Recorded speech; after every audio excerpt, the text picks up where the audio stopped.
Bonjour, mon nom est Martine Roy, je suis ici pour vous parler un peu de moi. Alors, un peu pour vous raconter mon histoire, à l'âge de 19 ans, j'ai joint les Forces armées canadiennes pour devenir une assistante médicale. J'ai toujours voulu aider et je pensais que l'armée, justement, serait le parfait endroit pour moi, pour aider complètement mon pays et tout le monde. Et en plus, assistante médicale serait une belle fonction. Alors, j'ai joint l'armée à partir de Saint-Jean-Richelieu, j'ai fait mon entraînement. Finalement, je me suis retrouvée en 1984 à Borden, en Ontario, à continuer mon entraînement.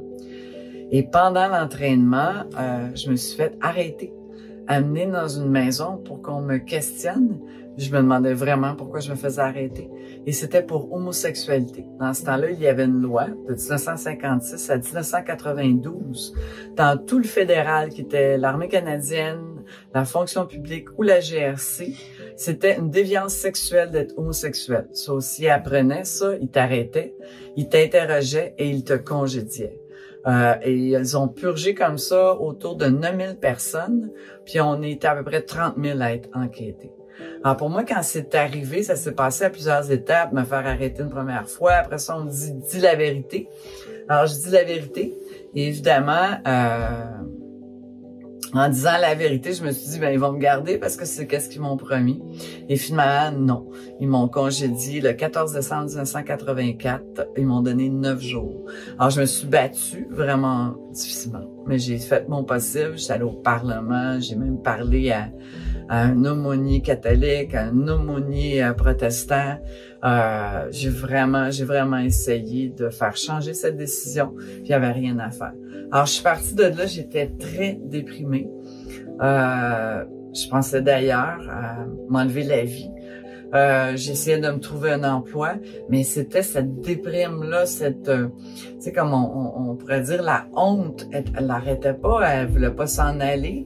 Et aussi, j'avais peur de où j'étais pour aller travailler, que j'étais pour vivre la même chose à chaque fois. Donc, j'essayais de travailler dans des milieux plus libéraux, pour que ça soit plus facile pour moi. Et finalement,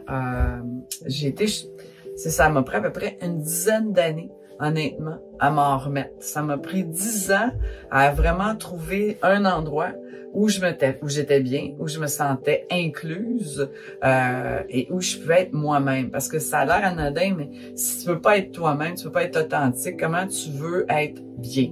Comment tu vas être focusé? Comment tu vas être productif? Ah, c'est très dur. Moi, j'ai trouvé ça très, très difficile. Toute cette honte-là pendant des années. Et j'ai essayé, je me suis battue pendant 5 ans. On envoyait des lettres dans ce temps-là. Quand tu te battais contre le fédéral, c'était une lettre à la fois, puis on attendait qu'ils te répondent, puis là, tu continuais.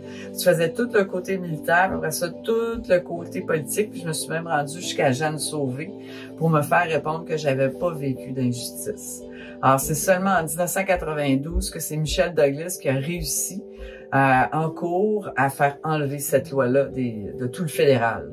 Alors, quand même, 1992, ça fait pas longtemps.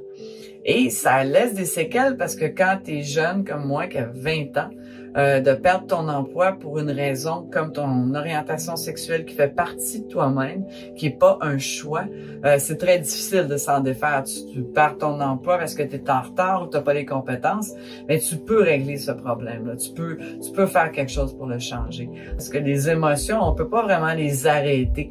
À ce moment-là, je n'étais pas capable d'enlever l'impuissance, la peur, tu sais, tout ce que je ressentais, mais je pouvais travailler sur comment je réagissais par rapport à ça. Ça m'a pris de l'aide, j'ai demandé de l'aide, j'ai même été en thérapie pendant 1 an et demi, j'ai été à Portage, ce qui m'a beaucoup aidé. Et même après, j'ai travaillé pour d'autres places, mais finalement, j'ai retourné à Portage pour aller travailler pour redonner, parce que je trouvais que c'est une autre bonne façon d'aider. C'est de redonner après que toi-même tu as réussi à te faire aider, c'est très bon. Ça fait du bien, moi je trouve. Puis on vient vraiment de la bonne place pour aider les autres parce qu'on peut les comprendre, parce qu'on peut comprendre leur désarroi, puis comment ils se sont sentis à ce moment-là. Alors pour moi, ça a été une belle façon de retourner, de redonner.